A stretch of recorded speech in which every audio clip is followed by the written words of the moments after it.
भाई तेरा बकरा तो बहुत अच्छा है। हटा हाँ, तेरी औकात है बकरा छूने की? ना तेरे घर में बकरा आता है, ना तेरे घर में कुर्बानी होती है। चल हट फकीर।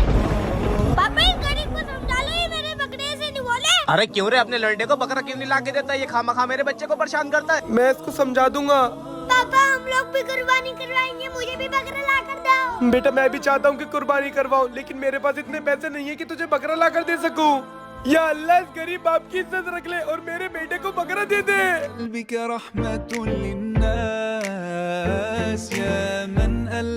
पापा पापा देखो, मुझे ये क्या मिला है। दिखा दिखा। अरे ये तो डायमंड की अंगूठी है। पापा ये मुझे पत्थर के नीचे पड़ी हुई मिली। काश बकरा मिल जाता तो मैं भी अल्लाह की राह में कुर्बानी करवाता। बेटा परेशान मत हो, तुम्हारी कुर्बानी की नियत है ना, तो इसलिए अल्लाह ने तुम्हें ये अंगूठी दी है। इसे बेचकर हम एक अच्छा सा बकरा ले आएंगे। चलिए पापा फिर बकरा ले